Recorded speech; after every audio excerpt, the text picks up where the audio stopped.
Hello friends, मेरा नाम है विशाल और मैं डिजायर एकेडमी यूट्यूब चैनल में आप सबका हार्दिक स्वागत करता हूँ। आज हम दोस्तों IIT JAM 2020 का एक क्वेश्चन सॉल्व करने वाले हैं। ये जो क्वेश्चन है वो ग्रुप थियरी में से पूछा गया है और बहुत ही इम्पोर्टेंट क्वेश्चन है। अगर दोस्तों आप CISR NET, IIT JAM, GATE जैसे एग्जाम में पूछे गए क्वेश्चन का सॉल्यूशन देखना चाहते हैं तो ऊपर दिए गए आई बटन पर क्लिक कर देख सकते हैं। तो आइए दोस्तों स्टार्ट करते हैं इस क्वेश्चन का solution.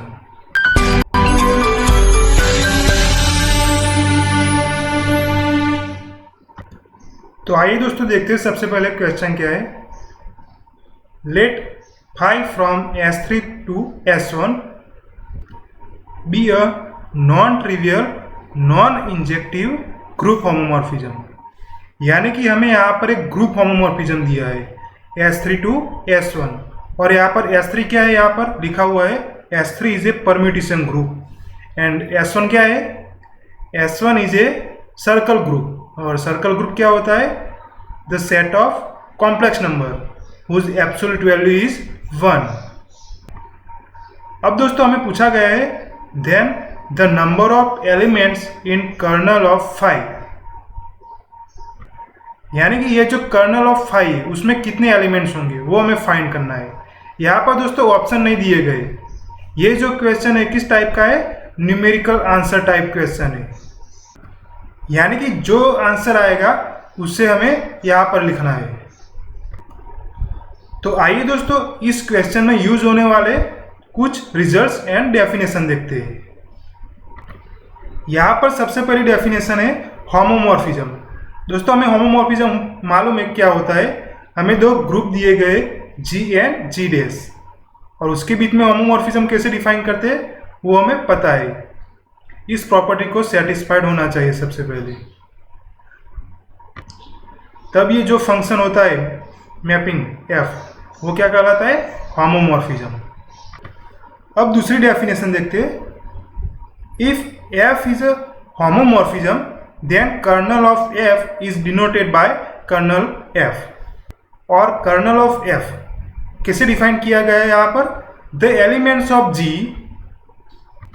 Which image under F is identity element of codomain.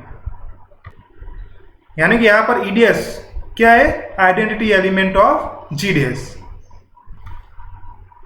तो ये जो सेट है उसको हम क्या कहते हैं, कर्नल ऑफ F। यहाँ पर नीचे कुछ रिजल्ट्स दिए गए।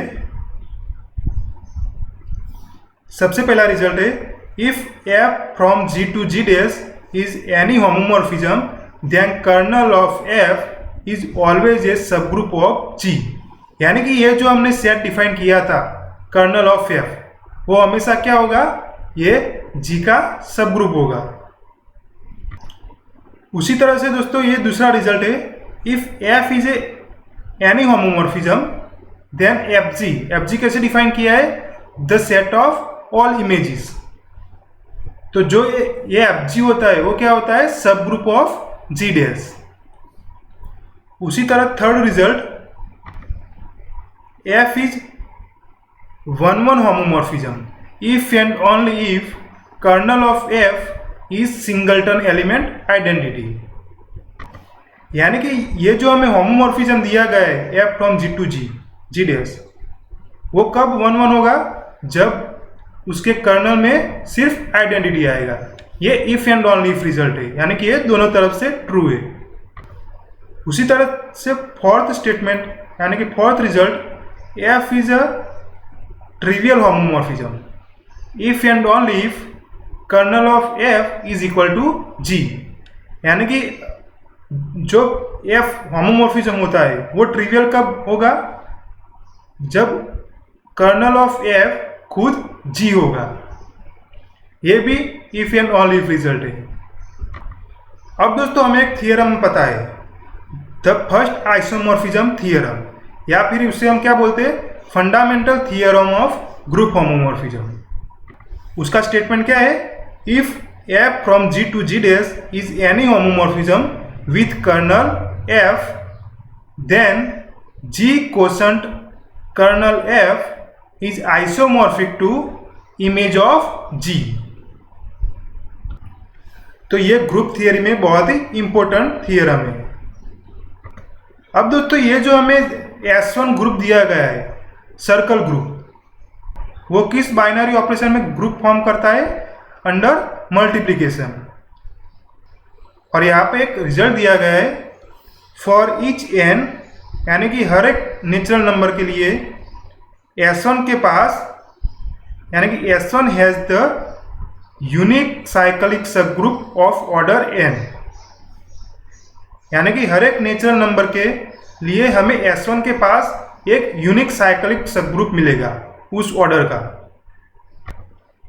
और वो साइक्लिक सब ग्रुप किससे जनरेटेड होगा? e to the power I into 2 pi k upon n। तो ये दोनों ही रिजल्ट बहुत ही इंपॉर्टेंट रिजल्ट है। तो चलिए दोस्तों देखते हैं अब इस क्वेश्चन का सॉल्यूशन। हमें दोस्तों ग्रुप थियरी में एक रिजल्ट पता है, जब भी कोई ग्रुप फाइनाइट ऑर्डर का हो तब उसका जो सब ग्रुप होता है उसका ऑर्डर वो जो ग्रुप होता है उसको डिवाइड करता है। तो यहाँ पर उस रिजल्ट को सबसे पहले यूज करते हैं। यहाँ पर सॉल्यूशन हमें यहाँ पर क्या फाइंड करना है?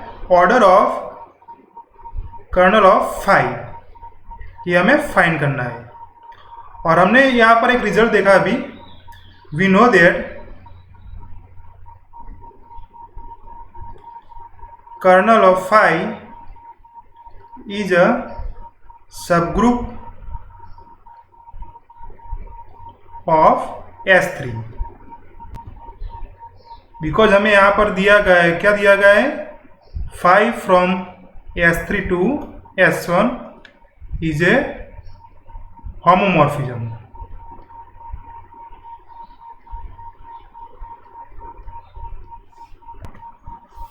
और हमें पता है दोस्तों कि जो S3 ग्रुप होता है उसका ऑर्डर कितना होता है? Here order of S3 is equal to 3 factorial, यानी कि 6।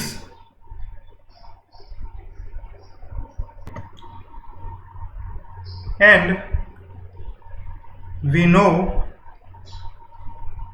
that order of kernel of 5 divides order of S3, यानी कि ये जो ऑर्डर ऑफ कर्नल ऑफ 5 वो किसको डिवाइड करेगा? 6 को डिवाइड करेगा। यानी कि ये जो सब ग्रुप है कर्नल ऑफ 5 उसका ऑर्डर क्या क्या हो सकता है? So possible order of kernel of 5 क्या क्या हो सकता है ऑर्डर इसका?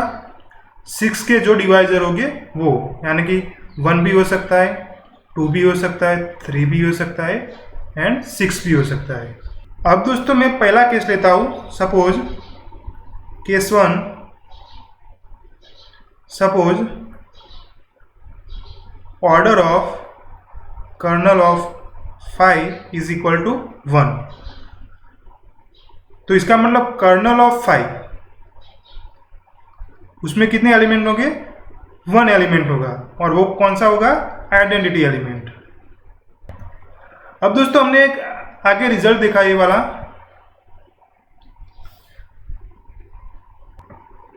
जब भी kernel of f is equal to identity हो तब वो होमोमॉर्फिज्म कैसा होता है? 1-1 होमोमॉर्फिज्म होता है, यानी कि इंजेक्टिव होमोमॉर्फिज्म होता है। लेकिन यहां पर हमें क्वेश्चन में क्या दिया गया है? आप देख सकते हैं यहां पर नॉन इंजेक्टिव होमोमॉर्फिज्म दिया गया है। तो इसका मतलब ये जो कर्नल ऑफ f है वो आइडेंटिटी नहीं आ सकता। तो इसका मतलब, तो यहाँ पर हम लिख सकते हैं, but here we have given 5 is non injective homomorphism.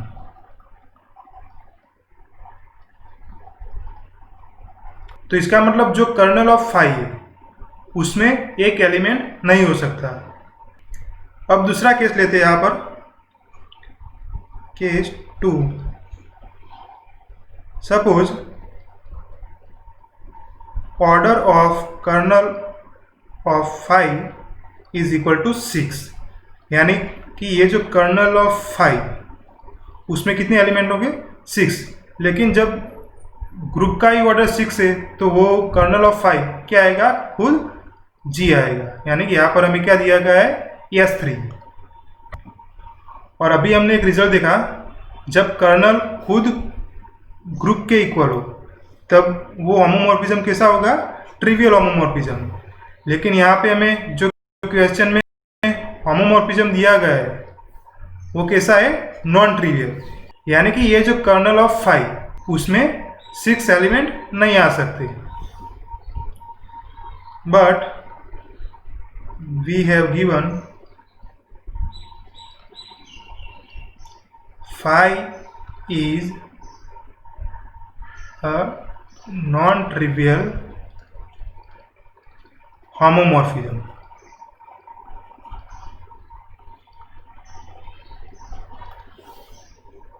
So, order of kernel of phi cannot be equal to 6. अब दोस्तों तीसरा केस देखते हैं, केस 3।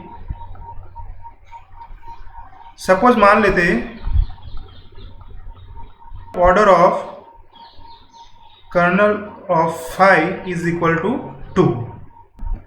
अब यहाँ पर दोस्तों हम fundamental theorem of group homomorphism apply करते हैं यहाँ पर, by fundamental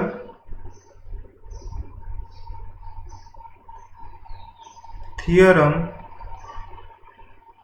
of group homomorphism.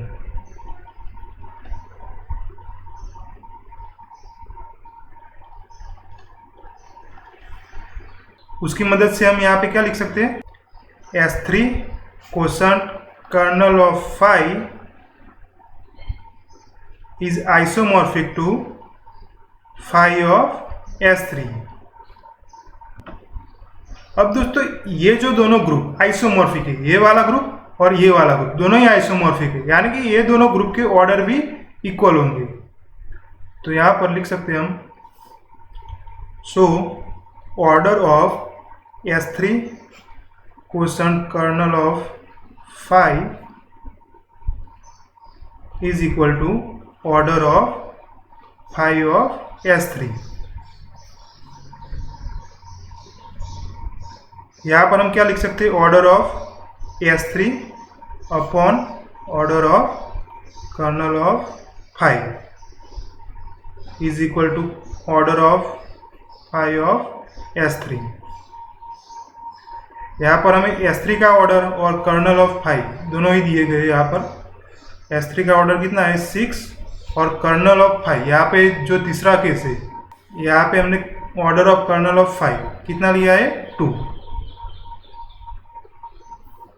यानी कि ये 2 is equal to order of phi of S3। तो हमें यहाँ पर से क्या मिला, order of phi of S3 is equal to 3, यानी कि ये जो फाई ऑफ S3 है उसमें कितने एलिमेंट होंगे, 3 एलिमेंट होंगे।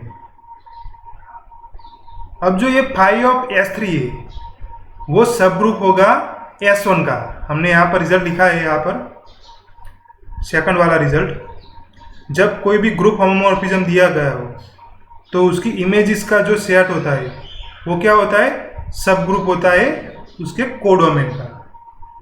तो यहाँ पर हमें कोडोमेन क्या दिया गया है, S1 circle group. So now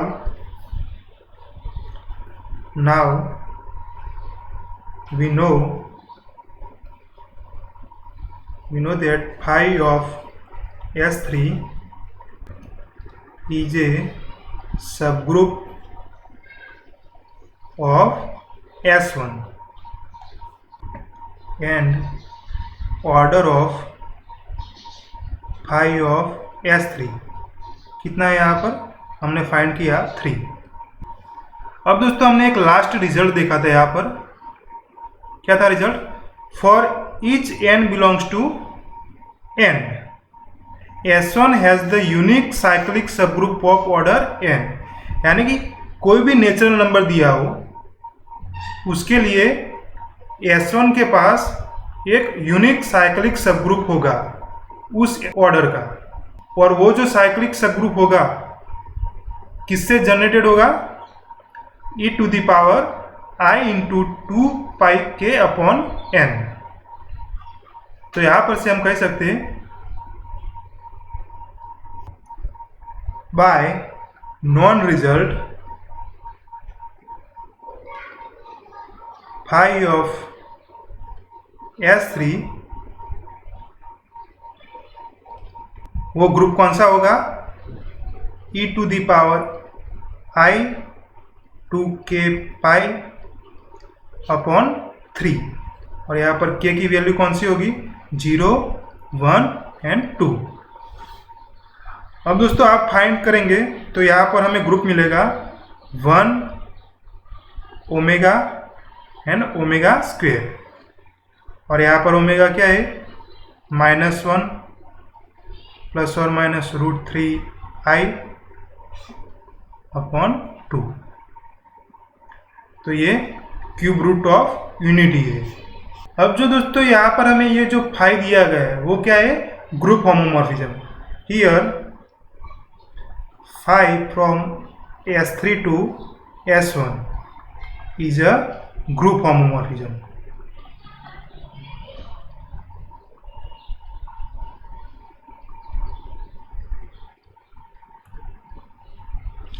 और दोस्तों हमें पता है जो आइडेंटिटी एलिमेंट होता है डोमेन में उसकी इमेज क्या आती है अंडर ग्रुप होमोमॉर्फिज्म?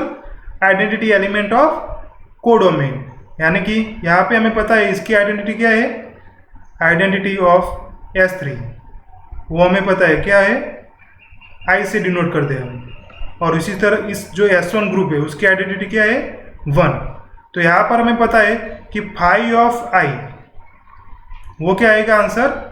1। अब यहाँ पर दोस्तों हमें जो फाई की रेंज है वो हमें पता है, और उसमें कितने एलिमेंट्स है? 3 एलिमेंट्स, यानी कि 1 ओमेगा एंड ओमेगा स्क्वायर। यानी कि ये जो तीनों एलिमेंट है उसकी कोई ना कोई प्रीइमेज होगी। तो यहाँ पर मैं ओमेगा लेता हूँ सबसे पहले। Let omega belongs to phi of S3। So there exists A belongs to S3 such that phi of A is equal to omega. यानी कि हमें ओमेगा की एक प्री इमेज मिलेगी S3 में। यहाँ पर दोस्तों हमें पता है S3 में कितने एलिमेंट्स होते हैं? 6। कौन कौन से होते? I 1 2 1 3 2 3 1 2 3 और 1 3 2। ये 6 एलिमेंट्स होते हैं। अब दोस्तों यहाँ पर जो A है वो कहाँ बिलोंग करता है? S3 में। यानी कि उसकी कितनी पॉसिबिलिटी होगी? यहाँ पर 6 पॉसिबिलिटी होगी। लेकिन दोस्तों यहाँ पर हम आइडेंटिटी नहीं ले सकते क्योंकि हमें पता है कि आइडेंटिटी की इमेज क्या आती है? 1। लेकिन यहाँ पर जो ओमेगा है वो 1 नहीं है। अब दोस्तों A के पास कितनी पॉसिबिलिटी है? वो 2 लेंथ की साइकिल हो सकती है या फिर 3 लेंथ की साइकिल हो सकती है। सपोज हम मान लेते हैं ये जो है 2 लेंथ की साइकिल है। सपोज ये पहला वाला केस है, A is a cycle of length 2। जब ये 2 लेंथ की साइकिल होगी तो ये जो तीनों साइकिल है उसी में से कोई एक होगी। सपोज मान लेते हैं A is equal to 1 to A, और उसकी इमेज क्या दी गई है हमें यहाँ पर? Phi of 1 2 is equal to omega. अब दोस्तों यहाँ पर मैं फाई ऑफ 1 2 इंटू 1 2। इसका आंसर क्या आएगा? Phi of 1 2 into phi of 1 2। क्योंकि हमें पता है कि जो ये फाई है वो क्या है? होमोमॉर्फिज्म है, तो ये प्रॉपर्टी सेटिस्फाइड करेगा। अब यहाँ पे हमें लेफ्ट साइड पता है 1 2 और 1 2, इन दोनों का मल्टीप्लिकेशन क्या आएगा? आइडेंटिटी आएगा, यानी कि आई। उसी तरह राइट हैंड साइड, इसका आंसर क्या है? हमें पता है क्या है? ओमेगा। ओमेगा इंटू ओमेगा, यानी कि ओमेगा स्क्वेयर। और यहाँ पर left hand side phi of I, वो क्या दिया गया है हमें? तो 1 is equal to omega square. ये तो कॉन्ट्राडिक्शन आ गया है यहाँ पर, क्योंकि हमें पता है ओमेगा स्क्वेयर 1 नहीं है। यहाँ पर से आप देख सकते हैं ओमेगा स्क्वेयर 1 नहीं आएगा। तो इसीलिए ये जो ए वो 2 लेंथ की साइकिल तो नहीं हो सकती। यहाँ पर आप 1 2 1 3 या 2 3 कोई भी साइकिल ले लो 2 लेंथ की, उसके लिए यही रिजल्ट हमें मिलेगा। तो उसके लिए ये जो ए है वो 2 लेंथ की साइकिल नहीं हो सकती। इसी तरह से दोस्तों आप ये भी प्रूव कर सकते हैं कि किसी भी 2 लेंथ की साइकिल होगी, उसकी इमेज कभी भी ओमेगा स्क्वायर नहीं आ सकती। यानी कि ये जो ओमेगा स्क्वायर है वो कभी भी नहीं आ सकती। तो यानी कि ये जो 2 लेंथ की साइकिल होगी उसकी इमेज हमेशा क्या होगी? आइडेंटिटी होगी। Thus phi of x is equal to 1, where x is any cycle of length 2। अब दोस्तों यहाँ पर 2 लेंथ की तो साइकिल आ नहीं सकती यहाँ पर ओमेगा की प्री इमेज। तो यहाँ पर अब कौन सी पॉसिबिलिटी बची? 3 लेंथ की साइकिल। तो देखते हैं यहाँ पर case 2।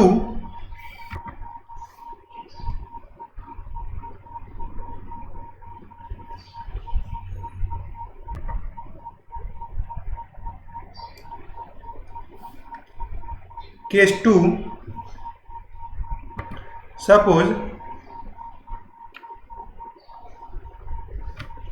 A is a cycle of length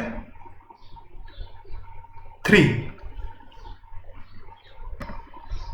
यानी कि हमें यहाँ पर जो A है वो इसकी पॉसिबिलिटी क्या हो सकती है? वो 1 2 3 या फिर A इज इक्वल टू क्या हो सकता है? 1 3 2। पहले दोस्तों इस साइकिल के लिए देखते हैं। दूसरा सिमिलर है। यहाँ पर हमें A की इमेज क्या दी गई है? हमें यहाँ पर पता है A की इमेज क्या दी गई है? ओमेगा। तो यानी कि ये जो 1 2 3 साइकिल होगी उसकी इमेज क्या होगी? Under 5 omega is equal to omega. अब दोस्तों हम ये जो 3 लेंथ की साइकिल है उसको प्रोडक्ट ऑफ ट्रांसपोजिशन के फॉर्म में लिखे तो इस तरह से लिख सकते हैं 1 3 into 1 2 is equal to omega. अब ये जो फाई है जो होमोमॉर्फिज्म है, तो इसीलिए ये phi of 1 3 into phi of 1 2 is equal to क्या है? ओमेगा। लेकिन दोस्तों हमने आगे देखा कि जो ये 2 लेंथ की साइकिल होती है उसकी इमेज क्या होती है? हमेशा 1 होती है। यहाँ पर देखा 1 होती है। तो इसीलिए ये जो आंसर आएगा वो क्या आएगा? 1। उसी तरह इसका भी आंसर क्या आएगा? 1 इज इक्वल टू ओमेगा। लेकिन यहाँ पर हमें ओमेगा क्या दिया गया है? ओमेगा की वैल्यू हमें पता है क्या है? -1 प्लस √3i अपॉन 2, जो 1 के इक्वल नहीं, यानी कि हमें यहाँ पर कॉन्ट्राडिक्शन मिली। यानी कि ये जो 3 लेंथ की साइकिल है उसकी इमेज ओमेगा नहीं आ सकती। उसी तरह से दोस्तों आप ये भी प्रूव कर सकते हैं कि ये जो 3 लेंथ की साइकिल होती है उसकी इमेज ओमेगा स्क्वायर भी नहीं आएगी। तो इसका मतलब क्या हुआ? ये जो 3 लेंथ की साइकिल है उसकी इमेज भी क्या आएगी? आइडेंटिटी आएगी। तो यहाँ पर से हमें ये जो होमोमॉर्फिज्म मिला Thus here we got phi of A is equal to identity for every A belongs to S3, यानी कि ये जो फाई है वो कैसा है, trivial homomorphism, that is phi is a trivial homomorphism. लेकिन दोस्तों हमें क्वेश्चन में क्या दिया गया है, नॉन ट्रिवियल होमोमॉर्फिज्म। यहाँ पर आप देख सकते हैं नॉन ट्रिवियल होमोमॉर्फिज्म, यानी कि हम जब order of kernel of phi is equal to 2 लेते हैं तो हमें कैसा होमोमॉर्फिज्म मिलता है, ट्रिवियल होमोमॉर्फिज्म, जो कि हमें क्वेश्चन में क्या दिया गया है, नॉन ट्रिवियल होमोमॉर्फिज्म। तो इसीलिए ये जो कर्नल ऑफ फाई है उसमें 2 एलिमेंट्स नहीं आ सकते। तो यहाँ पर से आप तीनों केस से ये कह सकते हैं जो कर्नल ऑफ फाई है उसमें एक एलिमेंट नहीं हो सकता, 2 एलिमेंट्स नहीं हो सकते, 6 एलिमेंट्स भी नहीं हो सकते, यानी कि कर्नल ऑफ फाई में कितने एलिमेंट्स होंगे, 3 एलिमेंट्स होंगे। यानी कि ये जो क्वेश्चन है उसका आंसर क्या आएगा, 3 आएगा। तो दोस्तों ये बहुत ही इंपॉर्टेंट क्वेश्चन था। ऐसे ही क्वेश्चन के सॉल्यूशन देखने के लिए हमारे चैनल को सब्सक्राइब एंड शेयर कीजिए। अगर दोस्तों वीडियो अच्छा लगे तो please like, subscribe and share.